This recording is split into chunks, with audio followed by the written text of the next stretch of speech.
Thank you. So here's the thing. We're thinking about this hybrid workplace, hybrid world that we're in. We are really all now and moving forward. Jeffrey's saying ability to work from anywhere. Yeah, that's exactly right.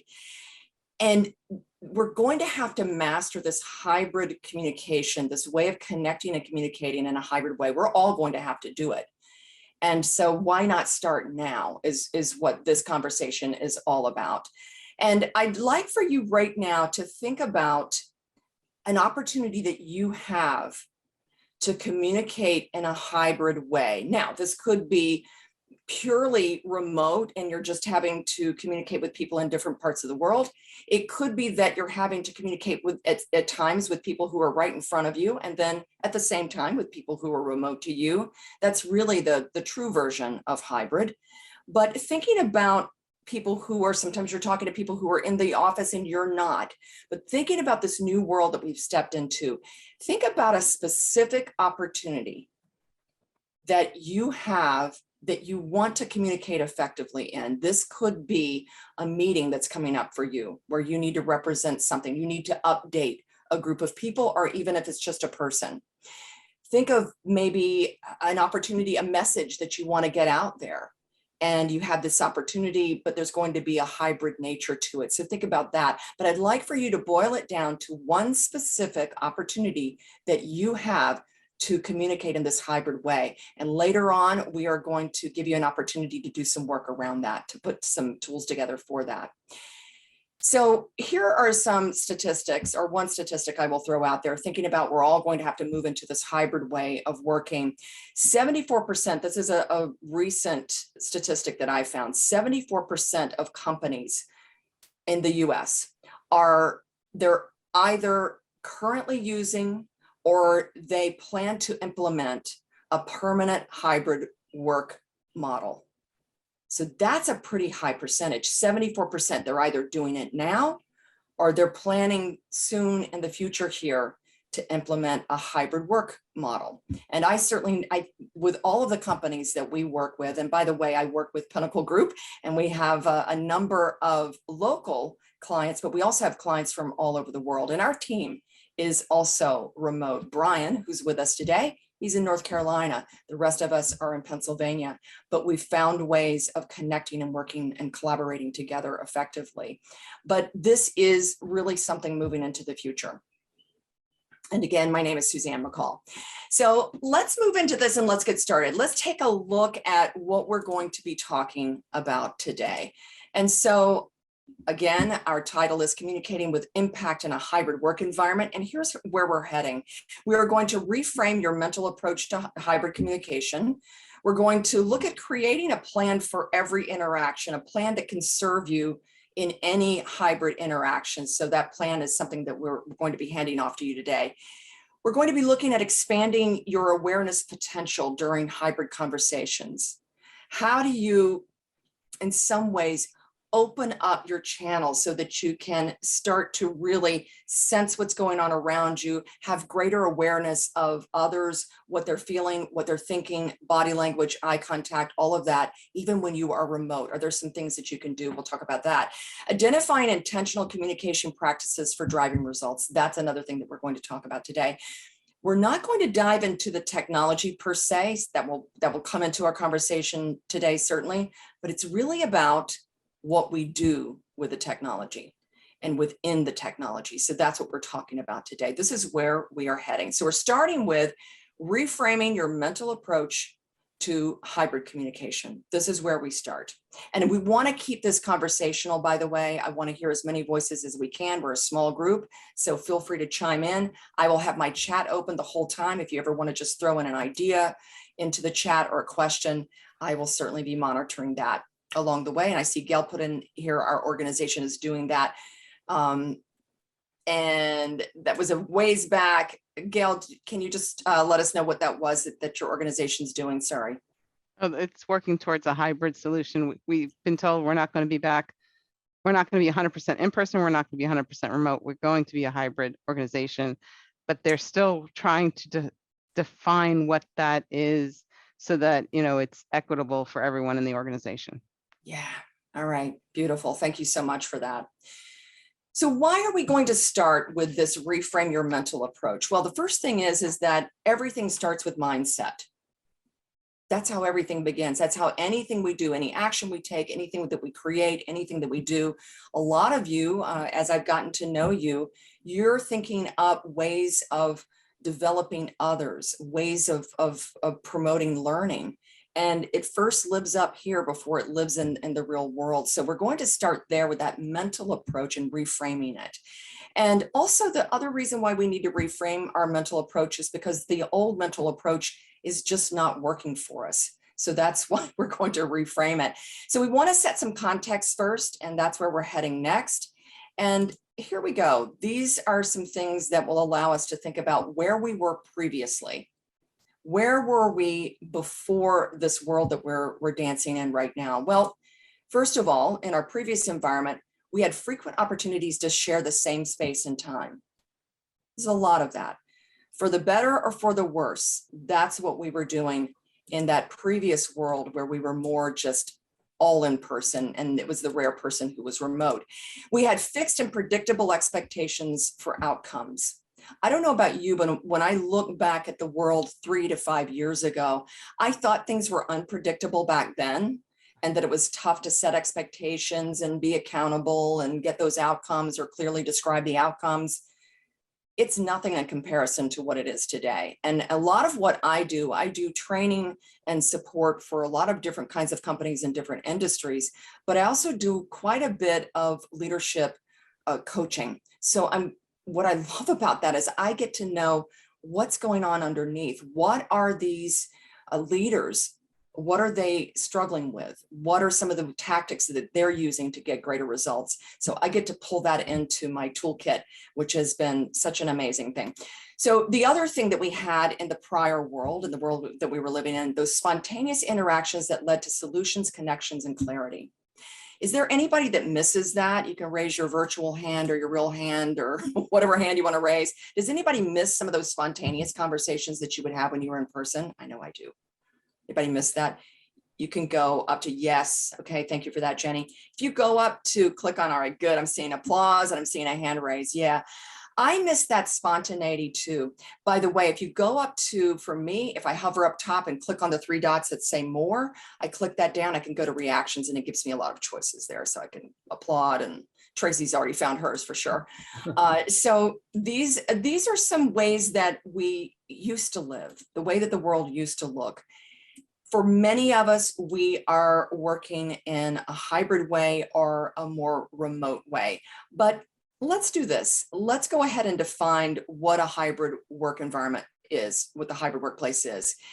It's a work environment where strategic priorities, goals, objectives, outcomes, and relationships transcend space and time. So just let that wash over you for a few minutes. We still have strategic priorities. Our organization that we're working with, or for some of you, the organizations that you're serving and supporting, they have strategic priorities. That did not go away. They still need to attain those. They have goals. Individuals have goals. Teams have goals. Project groups that come together to project teams to make a project happen, they have goals. Objectives, things that we want to hit as we move toward a larger goal, perhaps. Those outcomes and being ever focused on that. Relationships, we still need to build relationships. We still need to build networks as we move through this world. And all of that is no longer located in the 3D world. We're having to transcend space and time to make these things happen. And I think it's gotten more complex. There was a moment I had a conversation with a leader, an executive the other day, and he was saying, you know, in some ways, this is more challenging than it was when we were all remote. Because you talk about equality and inclusion. We are facing a very complex moment here where we want people to feel included. We want people to feel like they have an equal opportunity. And what he was saying to me is that when we were all remote, we were all equal. We were forced to be remote. Now we've got some people in the room. We've got some people who are coming in 3 days a week, 4 days a week.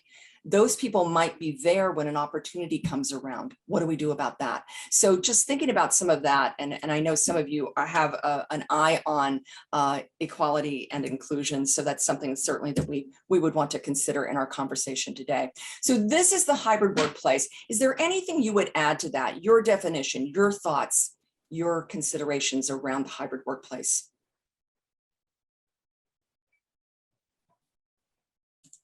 Anything else to add? All right. I just want to give you opportunities to talk throughout. And again, feel free to interrupt at any point if you would like to. So this is that definition. We want to look now at some ways that we can reframe our approach. We said that was where we're starting here. We set that context here. Now let's talk about ways that we might need to reframe our approach. Reestablish expectations and recreate culture. Included relationships, Jeffrey. Yes. Yeah. The relationships are having to happen. And real relationships. Brian, whom is here with me tonight, he's a colleague of mine. He's new. I've never met him in person, but I feel very connected to him. This is intentional. This is because of who he is, partly because he's a great communicator and he's constantly in touch. And we kind of brought him into the fold and did some things to get him onboarded and in the room with us. But we're having to make those relationships happen in interesting ways. So we're having to reestablish those expectations and recreate culture. So the reestablish, I was thinking about this and the conversations I've had with some leaders, it's not just a reset button that we're doing, resetting expectations. Hey, everybody, let's reset our expectations. In some way, some of the leaders that I've talked to, you're having to wipe the board clean. We have to scrap all of that. And now expectations are completely different. You're welcome, Brian. We are completely in a new world now. It requires us to completely change, stop thinking about the old way of doing it. Let's reimagine and reestablish our expectations. And we've got to recreate culture. Gail is saying we have hired at least 30 new employees since 2020. Yeah, and onboarding. I've talked to so many leaders who have hired, they have gone through the interviewing process, they have hired and onboarded a full team, one person, a full brand new team, never met anyone in person. Such a challenge. Such a challenge. Yeah. Did somebody have something to say? All right. Well, I kind of following up on that. I've talked to other people that have said exactly the same thing, that they joined a new business that they never worked in before. And what they said was, I don't think I've picked up the company culture yet because I've never been there. And so there's a lack of, because you've talked about priorities and expectations, and all that comes with culture, I think. It does. It does. How do you set culture? You know, how do you create culture? Well, culture is the experience that we have, and we can create experiences. And no matter where we are, we can create experiences no matter how far removed we are. The thing is, and we're going to talk about it tonight, the thing is we must be ever more intentional. It requires such a level of intention, proactiveness, anticipation. It requires so much of us to make this happen, but we can do it. We can absolutely do it and change some of our habits. Yes, it can require more energy. Yeah, Brian, it's exhausting. I was thinking about it tonight, actually. This is interesting you bring it up now, but I was thinking about this. I was thinking about the first time I did a hybrid presentation was probably 2017. It was with a global organization and I was using WebEx. Anybody use WebEx back in the, it was so clunky and so non-user friendly. But anyway, I was using WebEx.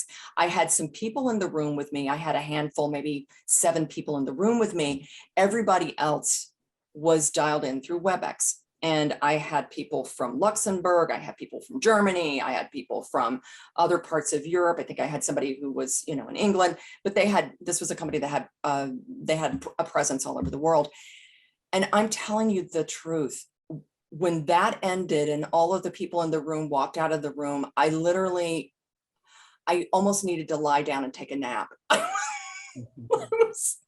I was so exhausted because I kept thinking, oh, wait a minute, we haven't heard from Cynthia in Luxembourg. Cynthia, let's hear from you now. And I wanted to include everybody, but it just felt like I don't know, it's not herding cats, I was juggling cats. I don't know what I was doing, but it was my first time out at that, and it was exhausting. So yeah, it can require so much more energy of us, but let's be willing to do it because you can get the results you need. And here's the thing too, the more habitual you make it, the more you make it part of your everyday, the easier it gets. And it just becomes part of how you do things. You know this as a learning person, as a development person, you know how it works. Making intangible things tangible. Before, we sat in a room, we had a flip chart, we just wrote on that. If somebody wanted to add something to the flip chart, they could grab a marker. Here we are, we passed out some paper. We shook hands, we shared food. It was a very tangible world that we were living in. Now we're called upon to make intangible things more tangible, immediate, vivid for people. So it's certainly something that we have to work hard on. Thinking about sharing ideas, new ideas, collaborating, getting people enticed by and excited about an outcome that we're driving. All these things need to be made tangible, so it can be certainly a challenging thing. We're reframing our approach to all of this. Another thing we need to do is amplify the workforce experience. So if you think about it, this really could be exciting, what we've already started to step into and what we're going to be stepping into. We're in some ways reimagining our world here. We are being real creators of our world. So it can be exciting to imagine this fluid yet highly connected work environment and making it happen. And some of you have already talked about what you like about it and ways that it's working. It's up to leaders and organizations in some way to ensure that the whole workforce experience is optimized, even in this hybrid world. And it all starts with the individual. And that's the crux of what we're talking about today. What can the individual do? So let's think about the robust hybrid workplace. So it's still a workplace. It's still something where people get things done, they collaborate, but let's think of it as a robust hybrid workplace. What's happening in this kind of a workplace? So let's imagine it together. What we're doing is we're augmenting the individual's ability to do work. They're still doing work. They're still making things happen. They still have access quickly to the things that they need to perform at a high level, but we're augmenting the way that they work. As we work in this robust hybrid workplace, we need to increase capability to collaborate across physical and digital places. Some of you have already talked about the way that we're doing that. Provide insights and linkages to the organization's mission. As we talked about earlier, that hasn't gone away. We still need that big picture. We still need to feel a part of something bigger than ourselves. And this, for me, this is why as I've talked with leaders and individual contributors in organizations, this is why they work in organizations. And they're not doing what you and I are doing and kind of out there on your own, making things happen. They love working in large organizations. And part of why they love it is because they are part of something bigger. They are making something bigger happen. And so with that comes that requirement and that challenge to help everyone see that same larger picture. We still need to make that happen. Connect people with work teams and stakeholders. So we really need to make sure that we're continuing to do this. If I'm working on a project, I'm the individual, I need to make something happen, but I don't feel connected with the resources I need to make it happen, or those stakeholders that I need to support, inform, update. This is where things can fall through and those results are not gained. Support growth. And all of us here today, we probably all have this in common. We're really lovers of growth. We're all about growth of the individual, of the human, and making that growth a part of our everyday as we're working through this. This remains the same. Enhancing well-being and a sense of belonging. And again, as we're working in a hybrid world, So important to make everyone feel equal. Everyone has equal access to things. Everyone has the ability to be thought of as opportunities and promotions come up. All of that is something we have to be thinking about. Anything you would add to this or ask about this idea we're imagining right now, this robust hybrid workplace, anything you would add to this conversation now? Well, one thing I keep reading and hearing is that with the split world, the people who are not in person are concerned that they're not being taken seriously Yeah. as the people who are in person. And so there's a feeling of separation rather than pulling people together. Yeah. And I see Jeffrey and Brian, for both of you, I see your comments in there and we'll get to that.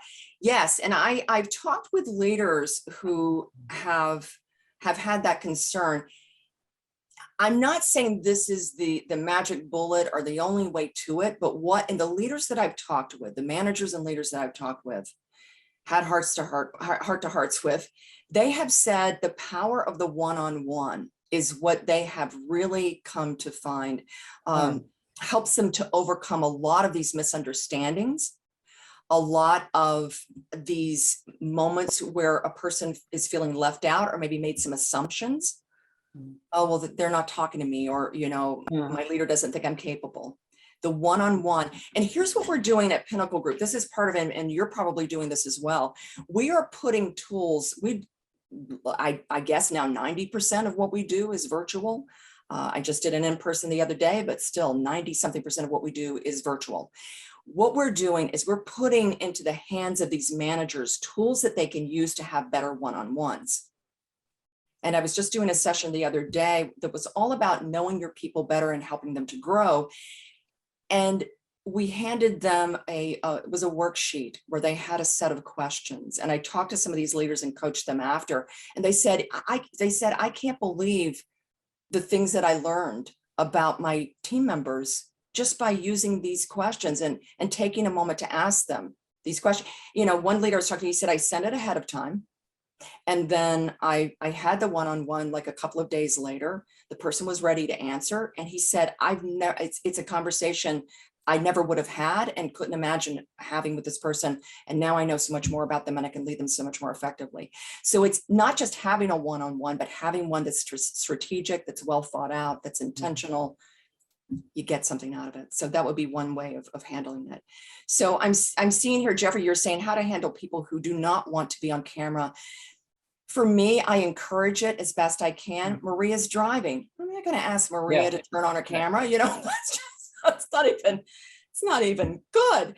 So, you have to certainly give some latitude for that. But I do the best I can to encourage people and talk to them about why. And it's that impact conversation, isn't it? Here's the impact if you come on and we see your face. Because statistics, I have read stuff that said that research that said not only do others benefit from seeing you, but you actually benefit from being seen. Interesting. You're more engaged. You are able to have a better experience if you are being seen. Sorry about the dogs. I've got a hound. He's howling. So I apologize. All right. So, and Brian is saying here, yes, people are somewhat forced to get out of their comfort zone, yet and enhance their skill set. Again, it's a habit. For many people, it's a habit to not turn on my camera. But as we get more and more into it and we continue to encourage people and give them reasons to do it, I think we can get there. All right. And Jenny's saying, I think you need to have a certain level of trust in a culture for people being willing to answer honestly. Yes. That culture that we're talking about tonight that we have to even set when we are virtual, absolutely essential. In my new contract, most people are off camera in all of the meetings except the person leading the meeting. Yeah. And sometimes what I've found that some leaders have done, or some facilitators of meetings and sessions have done, is they have talked one-on-one with people about, hey, I've noticed the last couple of times you haven't had your camera on. Is there something I can do to support you? And then, the person will let them know why, if there is a why. But for the most part, having that camera on can be a real powerful way to connect. And Maria's here and we see her. Welcome, welcome. Speaking of being on camera, good to see your face. Glad you got home safely. Another side to all of this is kind of like what Maria was in. I'm working with a client who doesn't have the bandwidth to bring all their people on camera. Their system will crash. Yep. So Yep. if you know that, then you have to work with that and plan with that. Mm. But maybe you could pass the image along or something like that. Yeah. But yeah, Yeah. it's an issue. It is an issue. We're almost there, but we're not quite there with technology. Yeah. And yes, there's sometimes people have to turn their camera off in order to not cut in and out. And certainly for me as a leader of a conversation, I encourage them to do what they need to do and just be, and I have to ramp it up. I have to be even more engaging to keep them with me. So here we go. What for us as we think about this, what is really the bottom line? Well, the bottom line in all of this is in everything you do, be intentional. That sounds so simple, but think about it. Intentional in a communication plan. So you're starting a project. If you're just writing down stakeholders and what they need to know and how often I need to send them an email. Of course, if I was working with Tracy, I would be sending her an email. I'd know that she would prefer to be communicated with in a different way. But as we're creating communication plans, for instance, with a project or something like that, include the whole factor of the hybrid interaction. Do we need to be in the office altogether on a certain day? And we agree to that as a group, whatever it may be. Let's make sure, have a vision. Yeah, absolutely. Have that vision, share that vision. In our preparation, here's the thing. We talked about how it requires a little more energy to do this all well. We can do it, but we have to put some more energy in it. Prepare before you have even simple conversations. Be prepared. If it's remote, if it's hybrid, think ahead of time, even if it's just 2 minutes. Get yourself a plan, a template that you use every time you have a meeting and walk it through. Who are my stakeholders? What's their communication style? Who's going to be remote today? How do I ensure that I engage them? What good questions can I ask to pull them in? Those kinds of things. Am I going to have a chat? Am I going to throw a poll in there? Have that planned out. So we have to be intentional about all of this. How we give, how we receive information. Some things that we might need are some hybrid communication anchors, because I think part of what is happening here with human beings, we're still tactile. We are still sensual people. We learn and experience things through our senses. We need connection. So we haven't changed as human beings. It's just that the way that we're connecting has changed. So what are some anchors, even in this nebulous, ever-changing world? What are some anchors? Pretty simple here. Consistent practices, be consistent with it. And then a solid plan, having a solid plan. This is where, and Jenny, would you mind throwing that worksheet into the chat one more time? That would be great. That would be so helpful. Thank you, thank you. Challenging to be proactive. Yes, I would agree with you, Brian. It is challenging, but being proactive as much as possible can make a huge difference. So in the chat right now, you will see, you can just click on it and download it. It is a writable PDF. It's a fillable PDF, but this is a worksheet that we're going to use now to ensure that we're taking our ideas and capturing them. All right, so I am going to pull that up for us as well on the screen, just so you can see it here. We can all be looking at it together. And this is something that, you know, that I think is helpful too. And that is, just undo what I just did. Here we go. I want to move that for myself. So making something visible, like for instance, right now we're working on this worksheet. To me, if I can galvanize us to look at the same thing at the same time, I feel a connection with all of you if we're all looking at the same thing. I love putting it on the screen because at least I know at times you might be looking at the screen and you might peek over and look at me and I can wave at you. So it's just a way of connecting here. So let's walk through this. Any questions? Did anybody have any trouble downloading this, first of all? Anybody have any issues? Okay. All right, good. So let's walk through this together. and think about a planning process here. So remember at the beginning of our conversation tonight, I said, think of one opportunity that you have to communicate in a hybrid way, or it might be a partially remote way. Think about an opportunity that you have. You might think of a stakeholder, an individual, or a group, or a project, but think about that opportunity. Get specific. As you all know, I'm preaching to the choir here, but when you want to elevate a skill, you must get specific. You can't say, I want to be a better communicator. If we want to really learn it and grab it and have it as a real skill for us, we need to get specific and specifically apply it. So try to think of something very specific that you would like to communicate well in, something that has a hybrid element to it. So let's talk about this. So the first thing is our practices. And we mentioned this earlier, but reset and refresh those expectations and that culture. Here's something that I have found with leaders that I've worked with is that there is an intensified need for ownership. What I mean by that is instilling and inspiring a culture of ownership and saying that we are responsible, each individual is responsible for the quality of communication and connection that they experience. And this is not easy to have that element of ownership. So in other words, there's a meeting coming up and I need to update the team, but I'm not going to be in the office that day, but they went ahead and held the meeting when I'm not there. I need to be responsible for maybe communicating ahead of time, asking the right questions, having somebody in the room who's going to capture for me anything that happens in the room that I may need to know.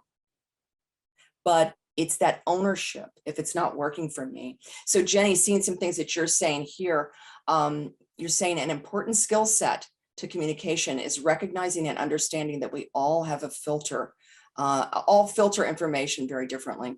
This is so true. So that's Brian.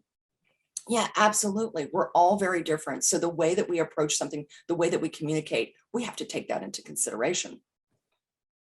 So some things here, and you can just take a read here as you go through it. And I would love to have you chime in if you have any best practices as we talk about each of these steps. Throw them into the chat. I would love to have that. And I'm seeing Jeffrey's saying here, even sharing a problem and a solution in a breakout group can help. Yeah. Absolutely. So this is what my problem was, my conundrum, and here's how I solved it. Yeah, huge. So let's see, does anybody have anything maybe that you've used to reset or refresh those expectations and culture? Anybody done anything that worked well for you in doing this? You can unmute if you want to, or throw it into the chat. You can see some ideas here, but you might have more.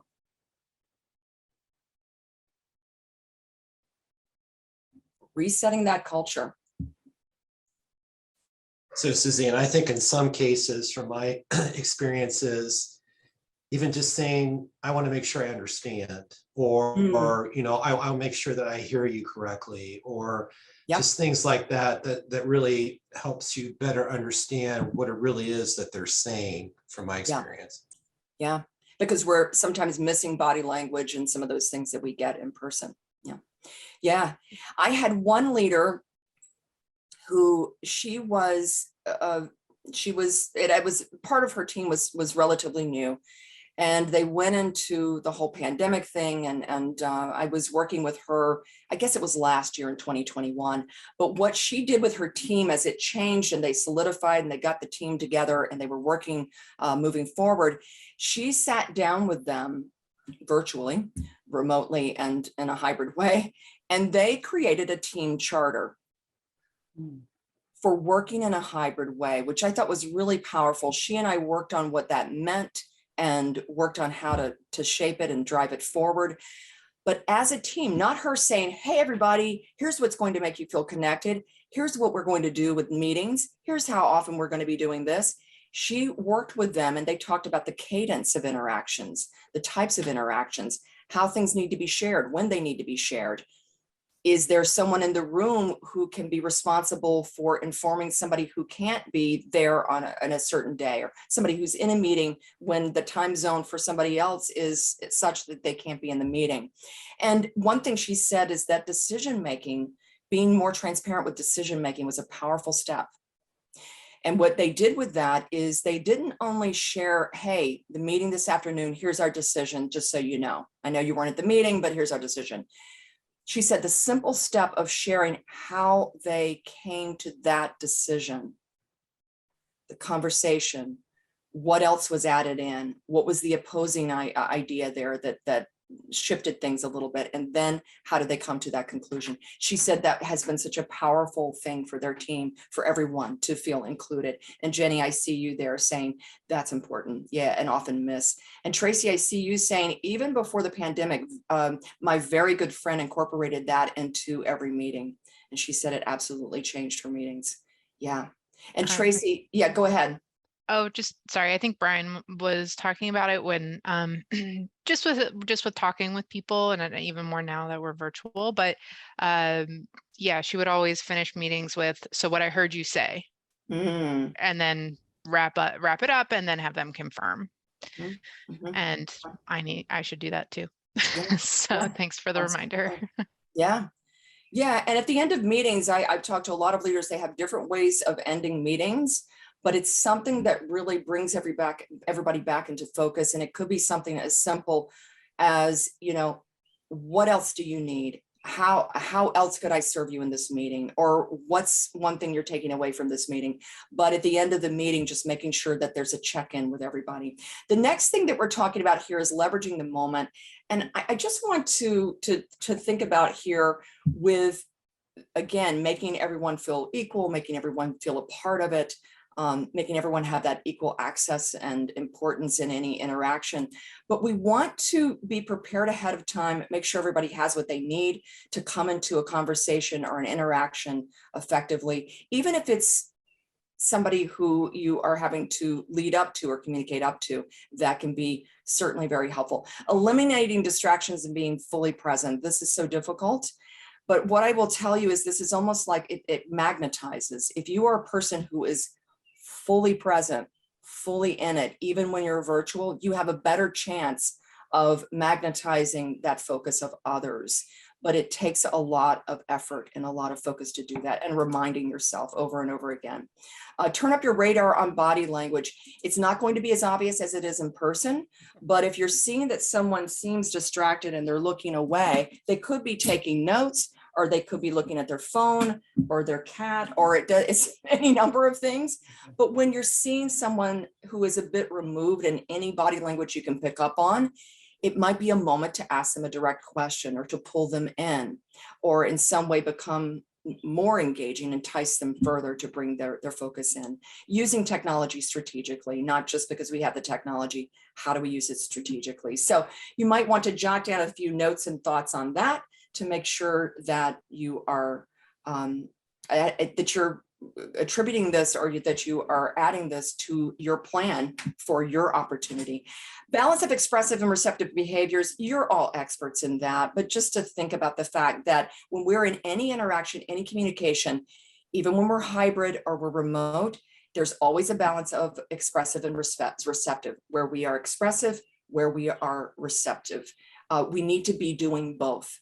And we might need to identify how an interaction, be intentional about how an interaction needs to be balanced. Maybe it's 70% expressive and 30% receptive, just because of the nature of the conversation, but being intentional about that. You might start by voicing clear intentions, more so than you would in another approach, another world. But what's our intention for this particular interaction? By the time we leave in 30 minutes, we will have made a decision on X, but even being more and more intentional about that.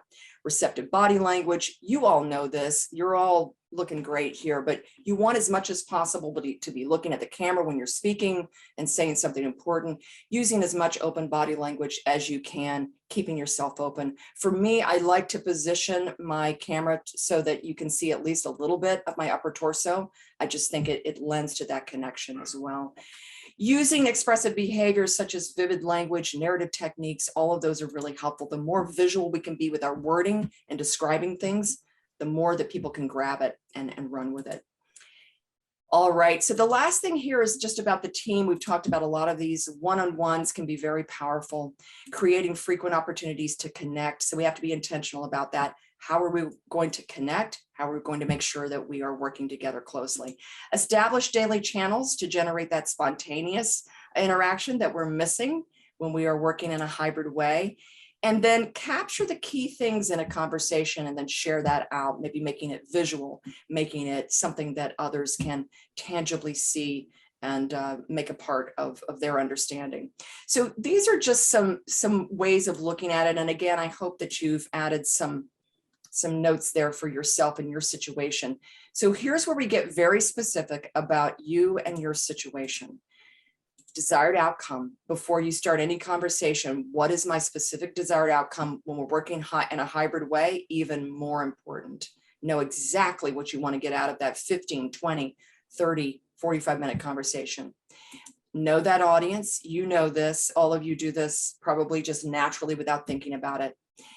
Those strategies, if there are any barriers to overcome in this hybrid interaction, what is it that you might need to do to overcome them? And then ideal platform, what is it? Is it, here's some clues down here, some ideas for different kinds of communication and which platform might be most useful. I want to give you 3 minutes or so here to work on this plan and to think about, again, your opportunity to communicate. And again, it could be remote, fully remote, it could be hybrid in nature, but take a moment, identify your specific desired outcome, think about your audience and what you might need to consider, think ahead of time of any barriers and create some strategies, and identify the ideal platform for this interaction. So again, want to give you about 3 minutes on this. Any questions before you jump into your planning?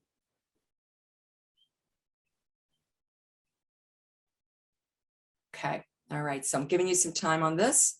Let me know if questions occur as you're working through it. Planning for your opportunity.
I want to give you another couple of minutes on this.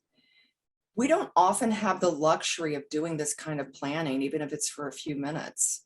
So I really want you to take advantage of this opportunity you've been given to think ahead, to be intentional about it. And don't sell yourself short on that desired outcome. Get what you want, go after what you want in that interaction.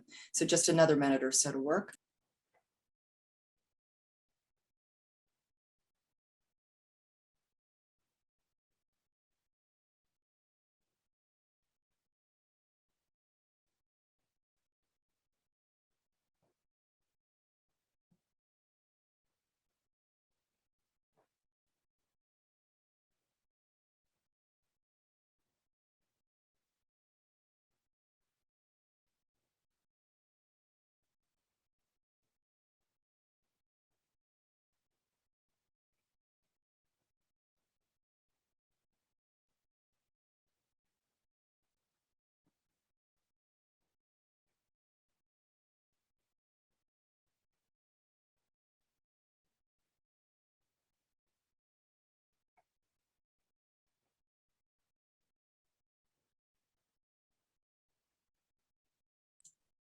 All right, let's start coming back together. I know some of you might not have gotten all the way through that, but hopefully you got a good start to your plan. And I would love to find out what you've come up with. I'd love to have at least one person share a little bit of your plan with us, maybe your desired outcome. Maybe you thought about the platform or the audience and you have a good plan around that or a strategy. Who would be willing to share with us a little bit of your plan? You don't have to share the whole thing, but maybe a couple of elements. Go for it, Jeffrey. Mhm. Until this, I guess I hadn't thought of some of the work that I do with my clients is hybrid in a way, because we are dealing with multiple tools. And so as I thought about that with one of my clients that has a very video heavy project that they're doing that I'm helping with, we have a lot of communication going back and forth. And so my main desired outcome would be to have a smoother communication plan. Because that's what we're going to need to be better this year than we were last year.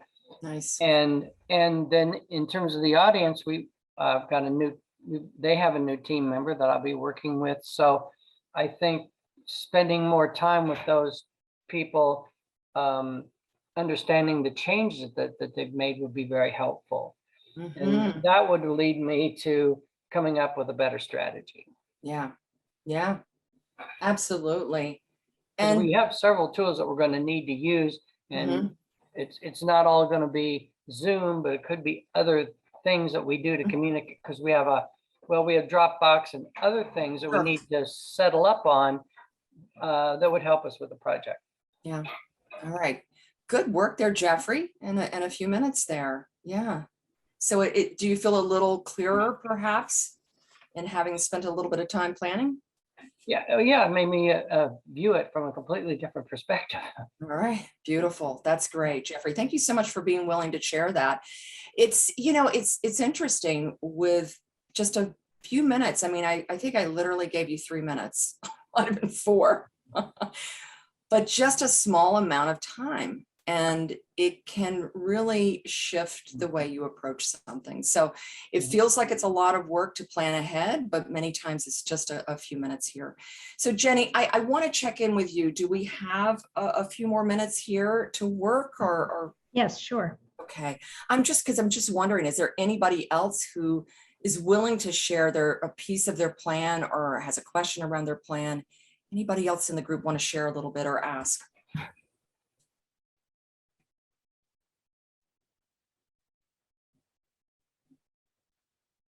I mean, I could share a little bit of my plan. It's actually in the office doing new hire trainings. When we were in the office, and that was 2 years ago, I would often let the people I was training kind of drive, and I would talk them through it.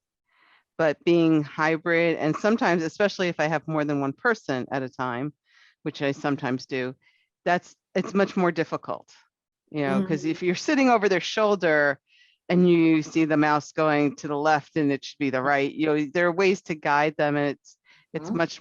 I haven't really tried to do that in this remote environment. What I do is I flip it where I share my screen and I am talking about everything and I'm showing them on my screen, but I do a lot of checking in, making sure any questions, does this make sense? Whatever, just to make sure that they're following along. And I often get some very good questions, or people say, could you show me that again? So it's one of those things where the checking in probably happens a lot more because we're in this remote environment. Yeah, good. Did you come up with any different strategies as you thought this through, or any nuance or insight that might help you to communicate more effectively? Well, I usually don't provide them with all right, we have resources available. I don't usually provide that ahead of time because really I don't want them looking at it while I'm talking, but I do show them afterwards where the documentation is, how they can access it, as well as other information that they need. But I'm wondering, and they do get a very brief outline Like Yeah. I provided an outline with the schedulers so they know what we're going to talk about. So Mhm. hopefully they've thought about that a little, but thinking about maybe there should be something that I do ahead of time a little Mhm. bit more. Mhm. Even asking a few questions to get their thoughts moving in the right direction. Mhm. I found when I've shared handouts with people, like even today, again, maybe I'm putting too much on myself, but I do my best to still keep people engaged and focused and bringing them into the conversation. So I've found even when somebody has something in front of them, if I can direct them in a focused way, in an intentional way, many times they will stay with me. Even if I might even say, we're going to get to that, or there's a page 2 on this, don't worry about that yet. Let's focus on this part of page 1. So many times just guiding them and narrating it through is helpful. A lot of times what I'll do if I see them madly taking notes, I kind of say, you don't need to take notes on this. I'm going to show you where the documentation is later, because Nice. that way they can fully focus and be very present in what I'm saying. Yeah, that's where the learning happens, isn't it? In the present moment, being fully focused and in it with you. Yeah. Yeah, because you're bringing such a valuable tool to them, learning how to do this. All right, so I'm seeing here Brian saying technology certain has made it easier to communicate. Yes, however, we have to set reasonable parameters when it comes to communicating. For example, we can easily text each other at odd hours. Yeah, and this is true. So it is. It's almost as if we've been given some magic here. If you think about it, magically, we can send something to somebody, a picture, just something that just happened a moment ago. And we have to use that magic for good to make good things happen, especially when colleagues are halfway across the world. Yeah.